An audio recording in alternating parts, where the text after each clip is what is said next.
देश की पहली फांसी 3 अक्टूबर 1835 को नवाब शमसुद्दीन को और उनके शूटर करीम खां को दी गई थी दिल्ली गेट पर। कि हमारे मेवात का एक गांव है घासेड़ा, सिर्फ घासेड़ा के 500 लोगों को फांसी पे चढ़ाया गया एक दिन। आज का गांव रूपड़ा का जहां शहीदी मीनार बना हुआ है 442 लोगों को एक ही दिन में फांसी दी जाती है। मेवात के ही मुसलमान ऐसे हैं जिनका कल्चर कम से कम आज भी 40% हमारे देश के दूसरे भाइयों से, हिंदू भाइयों से मिलता जुलता है। वो कहते अली सरदार जाफरी ने कहा था एक शेर कि इश्क का नगमा जुनू के साज पर गाते हैं हम, इश्क का नगमा जुनू के साज पर गाते हैं हम, अपने गम की आंच से पत्थर को पिघलाते हैं हम, और जाग उठते हैं तो सूली पे भी नींद आती नहीं, और वक्त पड़ जाए तो अंगारों पे सो जाते हैं हम। और इस जमी को हमसे बढ़कर प्यार कर सकता है कौन, और अगर मरने पे आ जाए तो मर जाते हैं। काबिल एहतराम सामीन, मुझे बहुत ज़्यादा इस बात की खुशी है कि मेवात की बात मैं हिसार में कर रहा हूँ। मेरे साथी ने कहा था कि हम लोग हिसार चल रहे हैं, वसीम सैफी साहब ने, क्या वहाँ हमें सुनने के लिए लोग होंगे? मैंने कहा कि सिर्फ 2 लोग अगर हों और 2 लोग मेरी बात सुने और उसमें से एक शख्स अगर हमारी बात को समझ ले तो हमारी यात्रा सफल है। मैं बहुत सी बातें चाहना बेटी ने और सबने हमारे साथियों ने कहा, मैं थोड़ा दूसरी बातें करना चाहता हूं ताकि आप मेवात को जान जाएं, थोड़ा समझें और गहराई से मैं बात करना चाहता हूं। सबसे पहले हम मेवात को जाने कि मेवात है क्या। उस सिलसिले में मेवात हरियाणा का एक जिला नहीं कह सकते, एक रीजन है, क्योंकि जो मेवात हम बोलते हैं तो राजस्थान, हरियाणा और दिल्ली के कुछ हिस्से को बोलते हैं। उसका एक जिला नूह है। आजकल जब चौटाला साहब मुख्यमंत्री थे तो उन्होंने सत्यमेवपुरम के नाम से जिला बनाया था 2004-05 में। जब वो गए, हुड्डा साहब की सरकार आई तो उन्होंने उसका नाम मेवात जिला रखा, और पिछले दिनों जब खट्टर साहब आए तो उन्होंने इसका नाम फिर से नूह रख दिया। ये एक जिला है। हम लोग नूह जिले पे बातचीत करते हैं। मेवात की थोड़ी सी मैं तारीख आपको बयान करना चाहूंगा कि मेवात का इतिहास क्या है। कम से कम 1100 साल पहले हम समझते हैं कि उस वक्त आमतौर से जो मेवाती हैं वो आदिवासी रहे होंगे, क्योंकि उनका और मीनाओं का जो गोत पाल और सारी सिस्टम से मिलता है, और जो अंग्रेजों ने जो रिपोर्ट दी थी उससे ये पता चलता है कि ये ट्राइब्स हैं। तो ट्राइब्स ने 1100 साल पहले, 1200 साल पहले इस्लाम धर्म कबूल किया लोगों ने आमतौर से, और किन कारणों से किया होगा, उस वक्त जो छुआछूत भेदभाव रहा होगा उससे प्रभावित होकर जो हमारे पूर्वज थे उन्होंने इस्लाम धर्म कबूल किया। अंग्रेजों में जरा तेजी में ही इसको बयान करना चाहूंगा, उन्होंने इस्लाम धर्म कबूल किया। लेकिन जब आप पूरा मुगल, खिलजी, बलबन के इतिहास को आप पढ़ेंगे तो आपको लगेगा कि दिल्ली से इतना नजदीक रहने वाला ये कौम जो अपने आप को धार्मिक रूप से इस्लाम का पे चलने वाला कहता है, बलबन से इन्होंने लड़ा। बलबन ने 1 लाख मेव समुदाय लोगों की गर्दन कटवा के मीनार बनवा दिया था। मुगलों से लड़े। और इतिहास को अगर फिर भी मैं आपके पास तेजी में बयान करूं तो अकबर से भी ये लड़े, और अकबर से आप आ गए हैं तो आप देखेंगे कि बाबर जब इस मुल्क पे हमला कर रहा था और राजस्थान की तरफ से दाखिल हो रहा था, और उनके मुकाबले में राणा सांगा खड़े थे तलवार लेकर के बाबर के खिलाफ। ये हाँ मैं बता रहा हूं खिलाफ। तो उस समय हसन खान मेवाती, राजा हसन खान मेवाती, जो मेव राजा जो 200 साल तक उन्होंने हुकूमत किया, उनके आखिरी राजा थे। मैं इतिहास का विद्यार्थी नहीं रहा हूं लेकिन समझने की कोशिश करता हूं एक मेवाती होने की हैसियत से। वो राणा सांगा के साथ राजा हसन खान मेवाती 12,000 घोड़सवारों के साथ बाबर के मुकाबले में खड़े होते हैं। ये भी बहुत महत्वपूर्ण नहीं है, महत्वपूर्ण यह है कि बाबर ने चिट्ठी लिखी, और नेशनल आर्काइव्स दिल्ली में वो चिट्ठी मौजूद है। आप में से रिसर्च करने वाले लोग जाके उसे देख सकते हैं। बाबर ने चिट्ठी लिखा कि हसन खान मेवाती तुम भी मुसलमान हो, मैं भी मुसलमान हूं, तुम भी कलमा पढ़ते हो मोहम्मद साहब का, मैं भी कलमा पढ़ता हूं, हम कुरान के भाई हैं, हम कलमा के भाई हैं, हम दीन के भाई हैं, तुम मेरी तरफ चले आओ, राणा सांगा को छोड़कर हम तुम्हें बड़ी हुकूमत दे देंगे, बड़े सोने चांदी से नवाजेंगे, तुम मेरी तरफ आ जाओ। उसका जवाब बाबर ने लिखा, जबकि हसन खान के बेटा बाबर के कब्जे में था। उस वक्त बाबर को जवाब देते हुए हसन खान मेवाती ने लिखा था कि बाबर, ये सही है कि मैं मुसलमान हूं, तू मुसलमान है, तू कलमा पढ़ता है, मैं भी कलमा पढ़ता हूं, तू कुरान पढ़ता है, मैं भी कुरान पढ़ता हूं, लेकिन आज मैं तुम्हारे सामने राणा सांगा के साथ मिलकर तुमसे लड़ूंगा, तुमसे तलवारों को टकराऊंगा, इसलिए कि तू विदेश से आया हुआ आक्रमणकारी है और राणा सांगा देश की मिट्टी की हिफाजत करना। ये हमारा इतिहास है, ये हमारी तारीख है। यही नहीं, इतिहास के लोग जानते होंगे कि 1835 में, उसके बाद 1835 में जबकि देश में अंग्रेजों के खिलाफ कोई लड़ाई नहीं चली हुई थी, हमारे फिरोजपुर झिरका, जहां हमारी ये सब लोग थे उदय भाई वगैरह फैक्ट फाइंडिंग करने, फिरोजपुर झिरका के नवाब शमसुद्दीन, जो आखिरी नवाब हुआ करते थे वहां के, फिरोजपुर झिरका उनका हेडक्वार्टर था। नवाब शमसुद्दीन ने 3 अक्टूबर 1835 में ही उन्हें फांसी दिया गया। इसलिए फांसी दिया कि उनके जो शूटर थे करीम खां, और उन्होंने एक बार विलियम फ्रेजर, जो अंग्रेजों का बड़ा अधिकारी हुआ करता था, वो मेवात गया और फिर उसने कुछ ऐसी बातें की कि उनकी करीम खां जो शूटर था उनको लगाया गया, हमारी मेवाती भाषा में भर मारू कहा जाता था उनको, यानी गोली भरी और मारा किसी भी चीज को तो इतना निशानेबाज था। उनको नवाब शमसुद्दीन ने कहा था कि ये जो अंग्रेज विलियम फ्रेजर है, ये जब तक जिंदा रहेगा यहाँ के हमारी बहू बेटियों पर निगाहें रखेगा और आने वाले समय में हमारे लोगों का बड़ा नुकसान करेगा ये भारत का, इसको जाकर के जो है मारने की जरूरत है। ये विदेशी हमारे देश के बेटियों पर निगाह भी रखता है, जमीनों पे भी कब्जा किया हुआ है, इसको मारने की जरूरत है। और उनकी हत्या हुई, किया जाकर के करीम खान ने मारा, और इसके बदले में देश की पहली फांसी 3 अक्टूबर 1835 को नवाब शमसुद्दीन को और उनके शूटर करीम खान को दी गई थी दिल्ली गेट पर। और यह कहा गया था कि इसके जनाजे में कोई नहीं आए। तब उस वक्त 10,000 लोग, सभी समुदाय के लोग उसके जनाजे में शरीक हुए थे और अंग्रेजों को चैलेंज किया था। यह पहला मौका।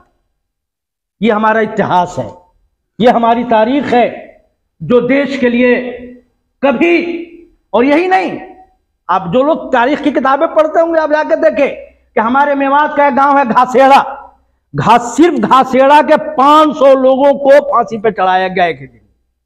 कितना? 500 लोगों। आप भारत का इतिहास पढ़ लो, किसी एक गांव के 500 लोगों को फांसी देश की आजादी के लिए 1857 से लेकर 1947 तक अगर चढ़ाया गया हो तो मेवात का गांव घासेड़ा, जहां 500 लोग को फांसी चढ़ाए गए, उसी मेवात का गांव रूपड़ाका, जहां शहीदी मीनार बना हुआ है, 442 लोगों को एक ही दिन में फांसी दी जाती है। उसी मेवात का गांव है नगली, जहां 52 लोगों को एक ही दिन में फांसी चढ़ा दिया जाता है। पूरी सीरीज है जो इतिहास के लोग पढ़ सकते हैं, किताबों में आपको मिल सकता है। और मेवात में जो लोग आएंगे उन गांव में शहीदी मीनारों को देखेंगे जिन पर उन शहीदों के नाम खुद है।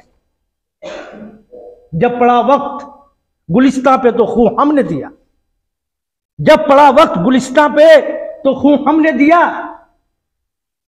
और आज अब बाहर आई तो कहते हैं तेरा काम नहीं, अब बाहर आई तो कहते हैं तेरा काम नहीं। क्यों टारगेट है मेवात?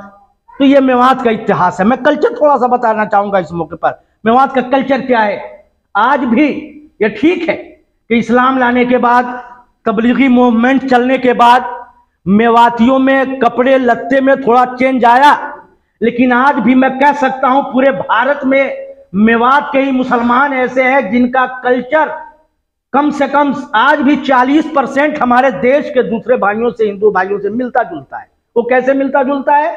आप करें कि कोई भी मेव समुदाय का आदमी अपने गांव में अपने बेटे और बेटी की शादी नहीं कर सकता है, अपने खून को बचाता है। पूरे देश में कहीं मुसलमान नहीं बचाता। चाचा की लड़की से शादी हो जाती है पूरे देश में, फूफी की लड़की से शादी हो जाती है, मौसी की बेटी से शादी हो जाती है। लेकिन मेवात का एक ऐसा इलाका है जहां चाचा की लड़की से शादी होना तो बहुत दूर की बात है, कत्ल हो जाएगा, खून हो जाएगा। अपने मां जिस गोद से आती है उस गोद में कभी बेटी की शादी हो ही नहीं सकती आज के तारीख में। ये मेवात का कल्चर है, ये मेवात की तहजीब है जो मिलती जुलती है। आज भी शादियों के बहुत सारे रस्म रिवाज निकाह के बाद भी आज हमारे मिलते जुलते हैं दूसरे सभी भाइयों से। और खास तौर से तो मैं कह सकता हूं कि आज भी जाकर के आप देख सकते हैं जो हमारे हरियाणा में खास तौर से जाट समुदाय के लोग हैं उनसे तो उनका बहुत मिलता है, मीनाओं से बहुत मिलता जुलता है। गोतपाल तो मीनाओं से 100% मिलता है। मीना समाज में दहगल गोत होता है, मुसलमानों में भी दहगल गोत होता है, उनके यहाँ डिमरोत गोत होता है, इनके यहाँ भी डिमरोत गोत होता है, मतलब सेम। उनके यहाँ दुलोत गोत होता है, मुसलमानों में भी मेवों में भी आज दुलोत गोत है। आज भी बिल्कुल उतनी पूरी शक्ति और ताकत के साथ ये गोत और सभ्यताएं आगे बढ़ रही। तो ये वहां का तहजीब है, वहां का कल्चर है। आप और आगे बढ़ें तो मैं इसके अलावा आपको बताना चाहूंगा इस मौके पर कि जिसकी तारीख ऐसी है, जिसका कल्चर पहले से लेकर अब तक कैसा है, अचानक वो आतंकवादी कैसे हो जाता है, अचानक वो मिनी पाकिस्तान कैसे हो जाता है, कौन सी ऐसी बातें होती हैं। आप सब यहां पर बुद्ध लोग बैठे हैं, ये सियासत और राजनीति है। मैं बहुत हमेशा कहता हूं जहां भी मुझे मौका मिला है कि मेवात को समझने के लिए जिस किसी के पास समय हो उसे आना चाहिए। जैसा उदय भाई ने कहा, अपना घर आश्रम है, वहां हम एक प्लेट में खाते हैं और खिलाते हैं सभी आने जाने वाले आदमियों को। न तो उसका जात न उसका धर्म पूछा जाता है। हम एक प्लेट में बैठ के खाते हैं, उनको मौका देते हैं कि आगे मेवात को जाने। और अब मेवात की शिक्षा और स्वास्थ्य पे अगर यहां तक ये मेवात है जहां मैंने कल्चर आपको कहा, अगर मेवात के और हालात को आपको अब मैं अपने बयान करूं तो मेवात के साथ आजादी के बाद से ही बड़ा दोहरा रवैया इख्तियार किया गया। बड़ी जिम्मेदारी से आपके हिसार में कह रहा हूं कि बड़े जिम्मेदारी से कि मेवात के साथ हमेशा व्यवहार ही उल्टा हुआ है, सिर्फ धार्मिक आधार पर। आप कहेंगे बहुत बड़ा आरोप आप लगा रहे हो, धार्मिक आधार पर। अभी एक अधिकारी हमारे यहाँ गए पिछले दिनों SDM बनकर, 26 जनवरी को झंडोत्तोलन के बाद हम लोग चाय पीने बैठे। उन्होंने कहा कि डॉक्टर साहब आप जो है थोड़ा लड़कियों की शिक्षा को लेकर के थोड़ा आप मुस्लिम समुदाय में आप थोड़ा जागरूकता पैदा करें। मैंने कहा मैम आपने क्या सुना है? उन्होंने कहा कि मैम लड़कियां नहीं पढ़ती हैं, धार्मिक आधार पर नहीं पढ़ाते हैं। मैंने कहा कि मैम हमारे जिले में पिछले साल की बात है, हमारे जिले में 60 गर्ल मिडिल स्कूल गांव में है। देहाती क्षेत्र में लड़कियों के पढ़ने के लिए 60 गर्ल मिडिल स्कूल है। 55 में कोई टीचर ही नहीं है, शिक्षक ही नहीं है, टीचरलेस। पिछले 7 साल से चल रहा है, उड़ा साहब के जमाने में हुआ था और अब तक जो है पिछले साल में उनसे कह रहा था कि ये टीचरलेस। 60 में से 55 स्कूल टीचरलेस। अगर मीडिया के साथी हैं तो आप लिखना। उन्होंने कहा ऐसा कैसे संभव हो सकता है? मैंने कहा कि मैम ऐसा ही लगता है जब चंडीगढ़ से अधिकारी आते हैं तो ये टोपी कुर्ता वाले लोग हैं, ये तो बेटी को पढ़ाना ही नहीं चाहते हैं।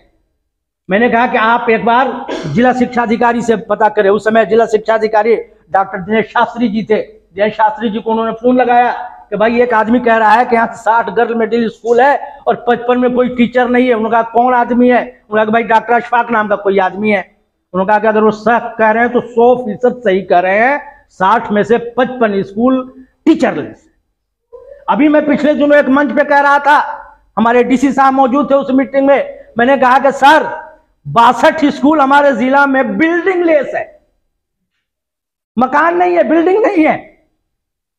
अजय कुमार जी हमारे IAS है महेंद्रगढ़ से, पिछले दिन ऐसा कैसे हो सकता है? मैंने कहा कि DWO साहब आपके बगल में बैठे, आप पूछ लीजिए कि 62 स्कूल टीचर बिल्डिंग लेस है, उसमें मकान नहीं है, उसमें एक कमरा नहीं बना हुआ है। ऐसे वक्त में जब बिल्डिंग बनाने के लिए तो लोग आतुर रहते हैं, बहुत पैसे आते हैं। और इसका अंजाम ये हुआ जो मैंने कहा कि लड़कियों के स्कूल खाली है टीचर से। सरकार ने क्या किया? इस मौजूदा सरकार ने, ठीक है कल्चरल वो चाहते थे कि लड़कियों का स्कूल मिडिल हो, स्कूल भर गए, स्कूल में लड़कियां खूब आ गई, कोई टीचर नहीं दिया गया उन स्कूलों में। और आखिर जब हमारे जैसे लोग अलग अलग मंचों पे सवाल उठाते रहे कि टीचर क्यों नहीं है, तो मौजूदा सरकार ने सभी गर्ल स्कूलों को बॉयज के साथ मर्ज कर दिया, मर्ज कर दिया। कोई बात नहीं, उसके बाद भी आप जा सकते हैं, आप में से जिसको चाहे। मैं बता रहा था कि हम जहां थे, जब बैठे थे उदय भाई, कि हमारे गांव से हमारे जहां हम बैठे थे थोड़ी सी 4-5 किलोमीटर की दूरी पर एक स्कूल है बसी में। 800 बच्चे हैं, बच्चे बच्चियां हैं वहां, और टीचर कितना है? 3। हो सकता है हरियाणा के दूसरे इलाके में भी टीचर कम हो, मैं नहीं कहता, लेकिन 800 बच्चों पे 3 टीचर, कौन कहेगा कि पढ़ाना नहीं चाहते हैं? अगर एक एक सरकारी स्कूल में आज भी 800 बच्चे हो प्राइमरी मिडिल स्कूल में, तो कौन पढ़ाना नहीं चाह रहा है? समाज पढ़ाना कैसे नहीं चाहेगा? तो शिक्षा की तो ये हालत है हमारे यहाँ, बहुत दयनीय हालत है।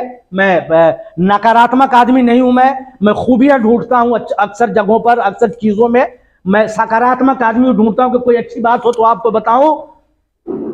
और भारत का पहला मुकदमा, शिक्षा पे बात कर रहा हूं इसलिए बता रहा हूं, राइट टू एजुकेशन को लेकर के भारत का पहला मुकदमा उस बेवकूफी मेवाती, जिसको आप हम लोग समझते हैं कि मेवाती बेवकूफ है, अनपढ़ है, भारत का पहला मुकदमा राइट टू एजुकेशन को लेकर के मेवात में दर्ज हुआ है। आप देख सकते हैं इंटरनेट पे।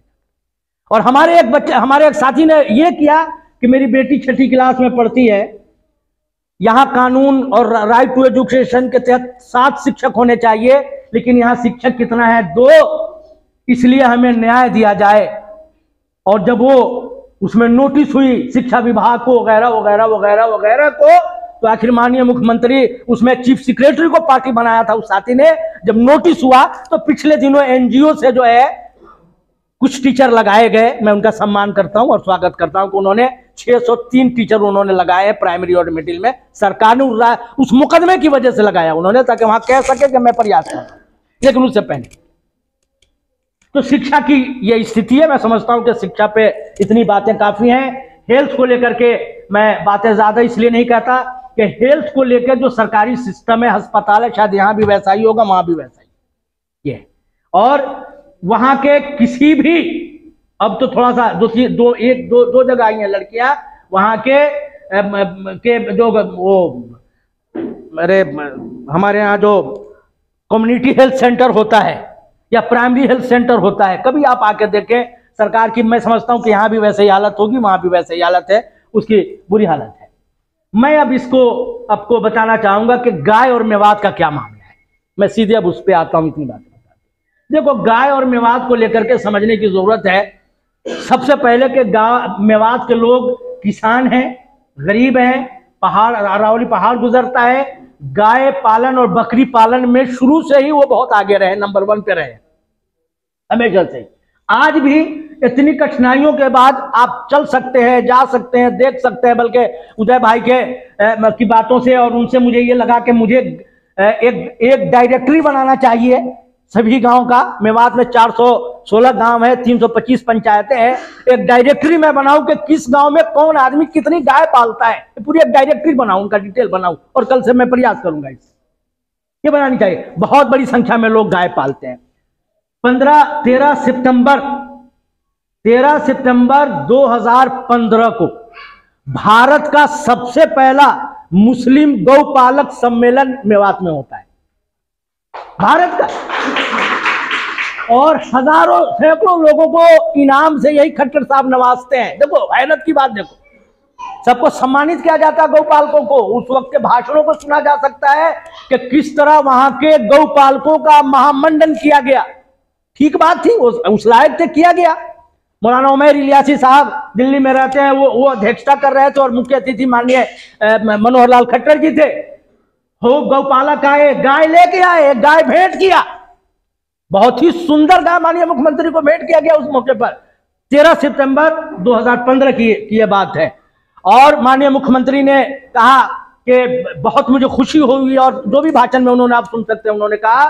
और उसके थोड़ी ही दिनों के बाद क्या होता है, बकरीद का मौका आ रहा था। उस समय के जो गौ रक्षा के नहीं कर सकते, वो एक उनका बोर्ड बना हुआ है, गौशाला कमेटी के चेयरमैन हुआ करते थे हमारे मेवात के एक साहब। उन्होंने क्या किया कि जो वहां बिरयानी लोग बेचते हैं, जाकर के बिरयानी के देग में से, हम लोग पड़ोस में ढांकना अच्छा नहीं समझते हैं, और सरकार ऐसे लोगों को तैयार की है कि बिरयानी होटल में बन रहा है, बिरयानी के देग में से जाकर के निकाला जाता है चिकन मटन जो भी रहा हो, और उसको ले जाकर के जांच कराती है। और बताने वाली बात उसमें यह है कि आप सड़क पे, घर में, होटलों में आप निकाल के बिरयानी चेक कराते हैं। किसी भी बिरयानी में, आप सरकार की रिपोर्ट आप पूछ सकते हैं आरटीए लगाकर, किसी भी बिरयानी में गाय का, बीफ का मीट नहीं पाया गया। सब लोग बिरयानी, लेकिन सरकार जांच कराती है। तो मैं कहता हूं क्यों, क्या पूरे हरियाणा में जांच हुआ कहीं, सिर्फ मेवाती में क्यों? इसलिए कि बदनाम भी करना है, राजनीतिक तौर पर फिर उसको मीडिया में भी लाना है, और इसका राजनीतिक लाभ जिनको जिनको पहुंच रहा है वही लोग इन बातों को बढ़ावा देने का प्रयास करते हैं। अब हम आते हैं इन हत्याओं पर, जो अब ये हत्याओं का सीरीज पहलू से शुरू होता है और अब नासिर जुनैद तक हम लोग आते हैं, पर ज्यादा समय नहीं लूंगा, लेकिन मैं सिर्फ ये बताना चाहता हूं कि हत्याएं क्यों होने लगी अचानक गाय को लेकर के। इतने अच्छे गौ माता के दुलारे प्यारे लोग हैं कि यहां भिवानी में है, चूंकि जो नासिर और जुनैद की हत्या हुई है उसमें जो है मोनू राणा नाम का आदमी वही अपने भिवानी के वो लोहारू के उस गांव का है जहां हत्या हुई है, 400 मीटर पे उसका घर है मोनू राणा का। उसको राजस्थान के एक बिल्कुल भीतर गांव में जहां सड़क नहीं जाती है पक्की, उस गांव के एक आदमी का कैसे पता चलता है कि वो गाय को काटता है, उसका गाय बेचता है? मैं हर मंच पे ये सवाल कर रहा हूं पिछले दिनों से, कैसे पता चलता है? तो कोई कहेगा भाई उसको वहां का जो है कोई मुखबिर होगा। नहीं नहीं नहीं नहीं नहीं, मुखबिर नहीं है। ये जो गौ रक्षक बन रहे हैं मेरे भाइयों, आप दिल से समझो, मैं आस्था का सम्मान करता हूं। और मैं एक बात बीच में फिर बता दूं कि 2015 में जो माननीय मुख्यमंत्री महोदय ने गौपालक सम्मेलन किया, उसके बाद मैं बहुत जिम्मेदारी से कह रहा हूं, बिना उसके आपको मैं बता रहा हूं कि चाहे उस सम्मान का हो, चाहे वो एक माहौल बना कि बहुत से बड़ी संख्या में लोगों ने गाय का गोश्त खाना बंद किया लोगों ने कि यार जिसकी वजह से हत्या हो जाए, जब मौत हो जाए, जब इतना बड़ा ये है, बंद करना चाहिए। तो बड़ा हिस्सा लोगों ने गोश्त खाना बंद किया। ये बहुत अच्छा उसका रिजल्ट था। चलो, हालांकि देश में आस्था से जुड़ा हुआ मामला है। और क्यों हमारे यहाँ के लोग ये बंद करते हैं? क्योंकि देखो ब्रिज वहां से नजदीक है। जो लोग मानते हैं, धर्म को मानते हैं, भगवान श्री कृष्ण का जो जन्म और उनका नानिहाल वो मेवात से लगता हुआ है। जो ब्रिज के 80 कोस की परिक्रमा होती है वो मेवात होकर गुजरता है। तो लोग इसका सम्मान करते हैं। जानते होंगे इतिहास को जानने वाले लोग कि आज भी मेवात में आज भी जो बड़े बूढ़े लोग हैं वो अपनी चीजें महादेव, भगवान महादेव के नाम पे शुरू करते हैं, आज भी करते हैं। उनकी आस्था मानते हैं, उनके लिए मिन्नतें मांगते हैं आज भी। तो इसलिए गाय का गोश्त खाना वहां के मुसलमानों ने बहुत कम कर, 90% लोग मैं समझता हूं, क्योंकि मैं अंदर से सर्वे करके लोगों से ईमानदारी से पूछता हूं। एक गौ सम्मेलन हो रहा था, मुसलमानों की तरफ से एक पंचायत हो रही थी। एक साहब बहुत अच्छे वक्ता थे, मैंने उनसे कहा कि यार आप बात रखो, बोलो इसमें। उन्होंने कहा कि मैं नहीं बोलता। उन्होंने कहा कि मैं नहीं बोलता। उन्होंने नहीं बोला। बाद में मैंने उससे कहा, फिर एक दूसरे प्रोग्राम में वो शामिल थे, मैंने कहा कि आप इस पर बात रखिए। उन्होंने भाषण दिया तो मैंने उनको अकेले में ले जाके पूछा कि आपने पिछले पंचायत में जो हम लोग कर रहे थे उसमें आप बात नहीं रख पाए और आज आपने रखा। उन्होंने कहा कि डॉक्टर अशफाक की ईमानदारी की बात यह है कि पिछले जो जलसे में हम लोग गए थे पंचायत में, तो उस वक्त मैं गाय का गोश्त खा के गया था, इसलिए मेरी आत्मा ने इजाजत नहीं दिया कि मैं जिस गोश्त को खा के जा रहा हूं मैं उसी के खिलाफ भाषण दूं। मैंने कहा देखो आपकी ईमानदारी का मैं ये करता हूं, अब मैं नहीं खाता हूं, अब मैं बोलूंगा। मैंने अपने घर में बैन कर दिया। ऐसे हजारों लोगों को मैं जानता हूं। तो ये खेल क्या है? मेवात का, राजस्थान का या हरियाणा का इलाका ये दिल्ली से नजदीक है, आप समझे इसको, ये नजदीक है। क्या होता है कि ये जो गौरक्षक आप जिनको देख रहे हो सोशल मीडिया पर राइफल लहराते हुए, ये असल में गौ तस्कर हैं। किसी मेवाती की इतनी हिम्मत होगी कि भिवानी से गाड़ी में भर के गाय ले जाएगा मेवात, जहां सैकड़ों चौकियां हैं, थाने हैं, जिला की चौकियां हैं, रोहतक से भर करके ले जाएगा वहां तक गाय। पर सोच के तो देखो, जिसका भाई मारा गया हो, जिसके गांव के लोग मारे गए हो, वो इतनी हिम्मत जुटाएगा कि हिसार में आएगा और हिसार से गाय को गाड़ी में ला देगा और इतने पुलिस की चौकियां यहां से वहां तक और उसको यहां से चढ़ा करके ले जाएगा। खुदा की कसम ऐसा बिल्कुल मुमकिन नहीं है। कोई भी साइकोलॉजी पढ़ा हुआ, फिलोसफर पढ़ा हुआ आदमी इसको स्वीकार नहीं कर सकता कि कोई मेव आएगा और रेवाड़ी से 100 किलोमीटर से गाय अपनी उस गाड़ी में भरेगा और उसको लेके जो इतना पुलिस से बचते हुए अपने यहां चला जाएगा। ये संभव नहीं है। ये करते यही लोग हैं जिनको आज जो लोग गौ रक्षक समझ करके पूजा कर रहे हैं, जिनके लिए बड़ी बड़ी रैलियां हो रही हैं जिनको बचाने की, वही लोग इन गायों को पहुंचाने का काम वहां तक करते हैं। वो लोग क्या करते हैं, मैं ये नहीं कहता कि मेवात में ये नहीं बिल्कुल हो रहा है, करते क्या है, ऐसे लोग हैं जिसमें सभी समुदाय के लोग मिले हुए हैं मेवात में, वो इन लोगों से मिले हुए हैं, इनकी टीम है वो गाय को काटते हैं, गोश्त बनाते हैं और दिल्ली के 5 स्टार होटलों में सप्लाई करते हैं। नहीं तो गाय का गोश्त इतना महंगा है थोड़े, हीरोइन चरस का कारोबार नहीं है कि हाँ कोई गाय का गोश्त बेचने वाला करोड़पति हो जाएगा और इसके लिए जान को जोखिम में रख देगा, नहीं कर सकता।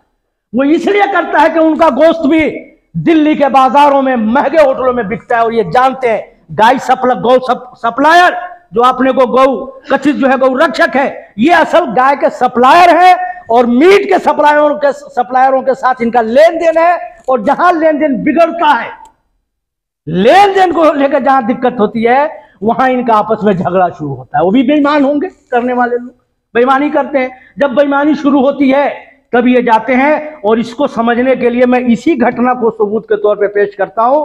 नासिर और जुनैद हरियाणा का रहने वाला नहीं था।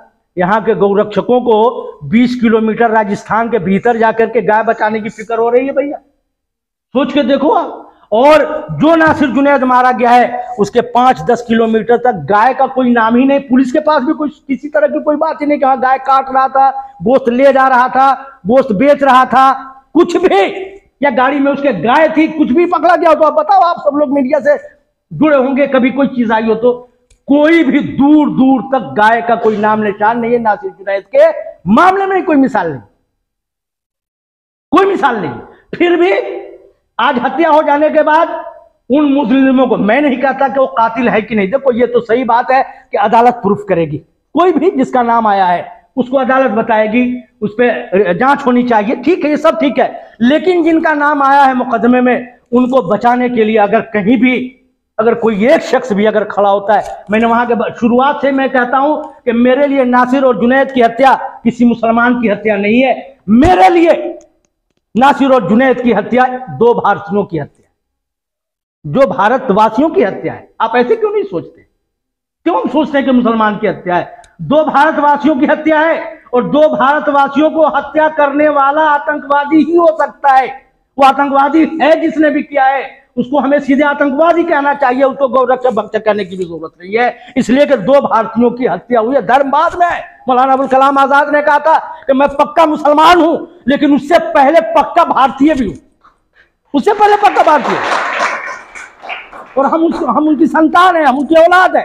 इस देश को से बिल्कुल वैसे हमें मोहब्बत है। तो ये 2 हत्या करने वाले लोग, 2 लोगों की जो हत्या हुई है, ये दोनों हमारे भारतीय हैं और इन दोनों भारतीयों को न्याय मिलना चाहिए। मैं ये बात करता हूं और कहता हूं कि जो लोग इन 2 भारतीयों के मारने वालों के लिए जलसे जुलूस कर रहे हैं, जिनके लिए पंचायतें कर रहे हैं, पंचायतों में नफरत की बातें कर रहे हैं, वो इस देश का भला नहीं चाहते। रही मेवात की और बात में, मेवात को मिनी पाकिस्तान भी कहते हैं, आप लोग भी सुनते होंगे मीडिया में। क्यों? क्या इसलिए कि वहां मुस्लिम बहुसंख्या में है, इसलिए कह रहे हैं? या किस लिए कह रहे हैं? आप पढ़े लिखे लोग हैं, आप क्राइम का डाटा निकालिए, क्राइम का डाटा निकालिए। मेवात क्राइम में कहां पे है? आज तक मेवात में कोई गैंग नहीं है, कोई गैंग नहीं है। कभी आपने नहीं सुना होगा भाई लॉरेंस बिश्नोई जैसा कोई आदमी मेवात में पैदा हो गया। अगर क्रिमिनल प्रवृत्ति के लोग होते तो वहां गैंग होता। चूंकि बिल्कुल गुड़गांव नजदीक है, लूटपाट और चौथ वसूलने के लिए, हफ्ता वसूलने के लिए, लेकिन आज तक के इतिहास में कोई गैंग मेवात में नहीं। फिर कैसे भाई? वो आतंकवादियों का इलाका है, बहुत क्रिमिनल लोग वहां होते हैं, बहुत क्राइम हो रहा है। कौन सी क्राइम में ज्यादा है? अच्छी बातों को तो आप सोच लो कि जब पूरे हरियाणा में मेल और फीमेल का रेशियो कम हो रहा था तो पूरी दुनिया में इज्जत बचाने का काम मेवात कर रहा था कि 1000 मर्दों पर 980 लड़कियां थी। बचा तो रहा था, इन बेटियों को बचाने का काम मेवात कर रहा था। कभी इसको हाईलाइट नहीं किया जाता। तो क्राइम कौन सा हो रहा है जिसकी वजह से मेवात कहते हैं कि क्रिमिनलों का इलाका? कौन सा क्राइम? कोई क्राइम ऐसा नहीं है। कभी मेवात में सड़क पर किसी को गोली नहीं मारी गई। बताओ, अगर आप जानते हो तो आप मुझे बताओ इतिहास, या आपने मीडिया में रखते हो तो।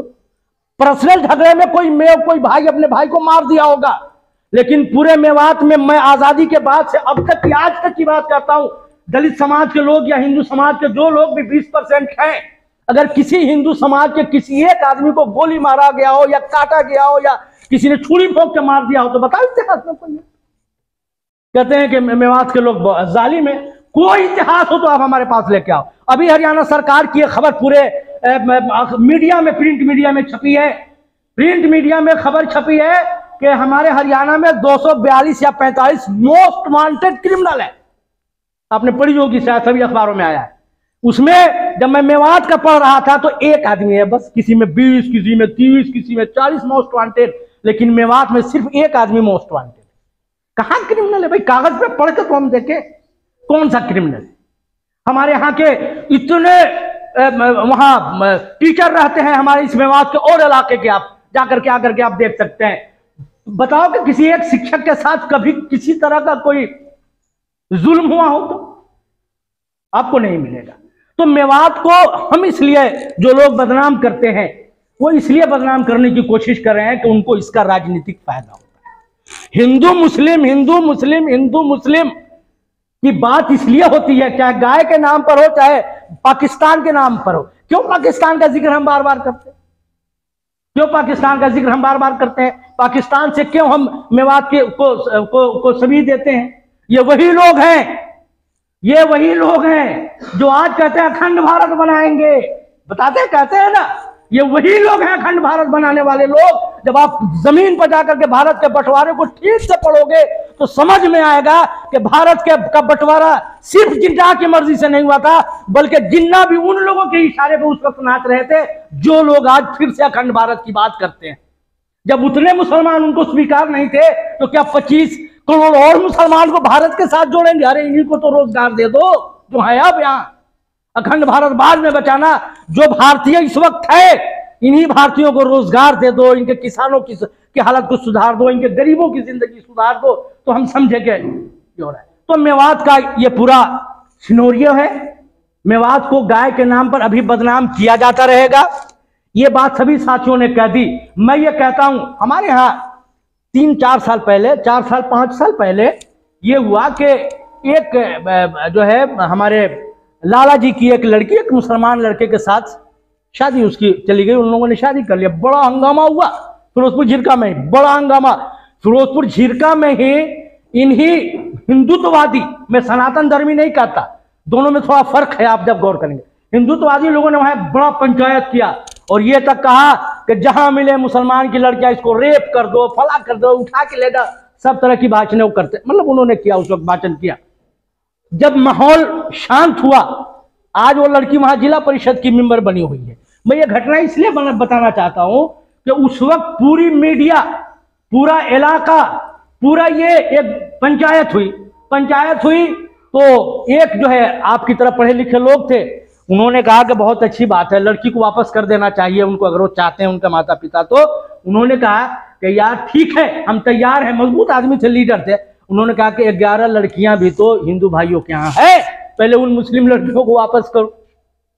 हम जैसे लोग थे, हमने कहा भैया अरे लड़की पसंद कर ली, चाहे मुसलमान की जैन भाई को कर ली, चाहे लड़की उसकी कर ली, उनके पसंद हो गया, वो शादी कर लिया, स्वतंत्र भारत में स्वतंत्र रहने तो दो, उनको कम से कम जीने तो दो, उनकी मर्जी से है। लेकिन हुआ क्या उस समय का, वो घटना मैं बताना चाहता हूं। उस समय हमारे फिरोजपुर झिरका में एक बना देव सेना, मैं उधर आना चाहता हूं। कौन सी सेना? देव सेना।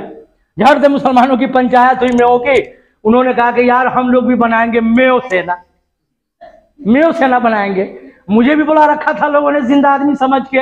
मैंने सुनी बात, खूब सुनने के बाद मैंने कहा कि भाइयों इस देश में भारत की सेना काफी है, इस देश की सुरक्षा के लिए हमारी भारतीय सेना काफी है। न तो यहां आदम सेना की जरूरत है, न मेव सेना की जरूरत है, न देव सेना की जरूरत है।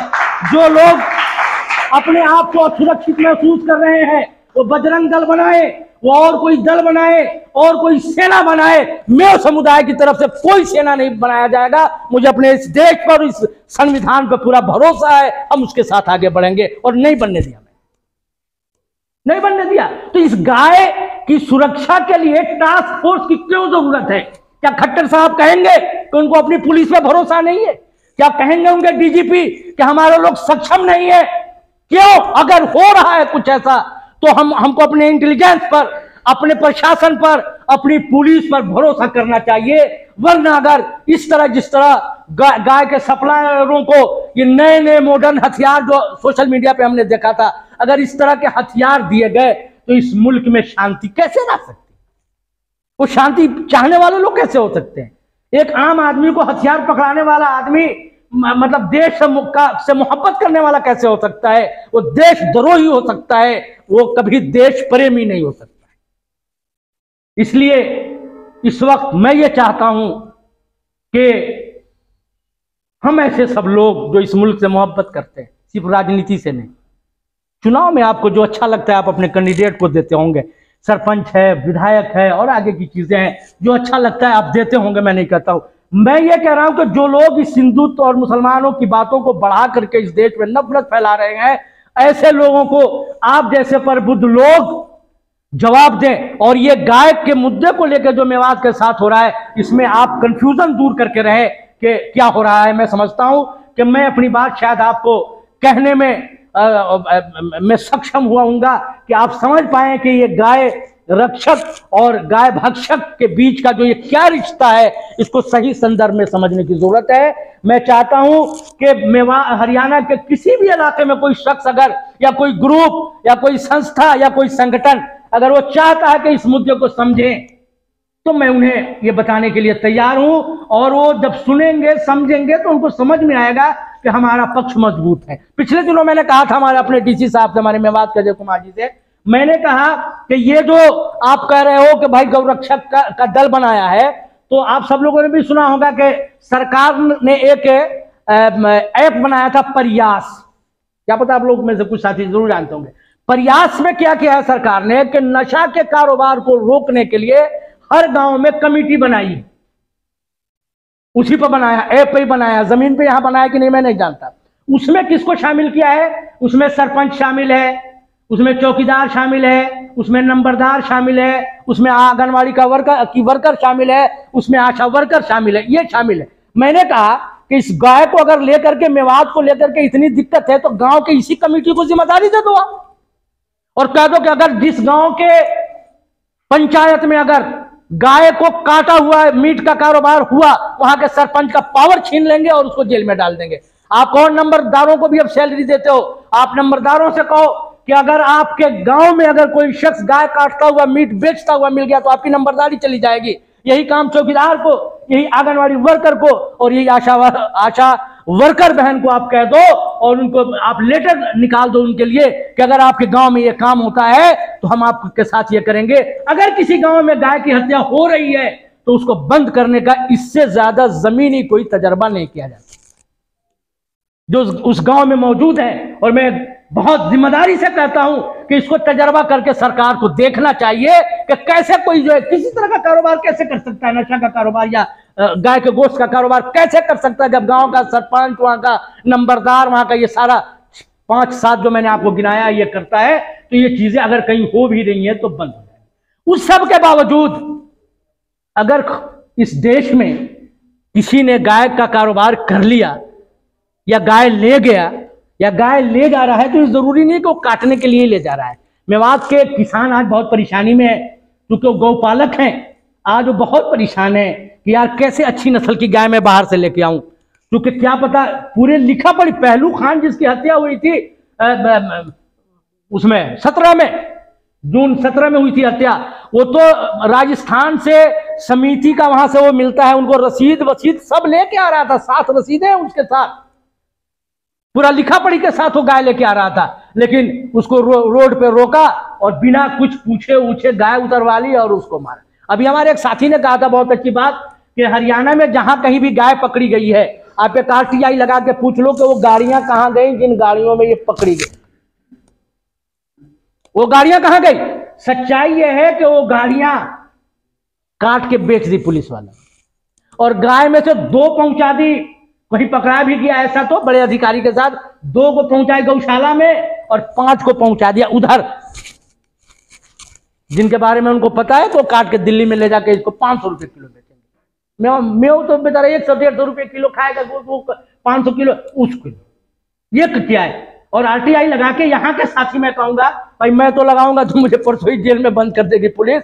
आप सब लोगों में से कोई साथी यहाँ से RTI लगा के पूछो SP को कि भाई अब तक कितनी गाय पकड़ी गई, कहां कहां की पकड़ी गई, किस में गौशाला में रखी गई, उसकी रसीदें, और साथ ही साथ जो गाड़ियां पकड़ी गई वो गाड़ियां कहां है। एक RTI लगा दो, आपको सारा राज खुल के आ जाएगा सारे गाड़ियों को काट के बेचा गया है। मुझे पुलिस वाले नहीं कान में कहा पिछले दिन, तो ये पूरा खेल है मेरे साथियों। मैं चाहता हूं कि किसी की आस्था का सम्मान जरूर होना चाहिए। गायें अगर कहीं कटती हैं तो नहीं कटे, लोकतंत्र में भी हमें सम्मान करना चाहिए एक दूसरे की आस्था का। मैं इसका समर्थक आदमी हूं, एक दूसरे का सम्मान करना चाहिए, लेकिन इस तरह से गलत तरीके से इसको वोट की तरफ ले जाने के लिए इस तरह का बंदूक हथियार पकड़ा करके किसी का कत्ल कराएं, ये कभी कोई दुरुस्त नहीं कर सकता है।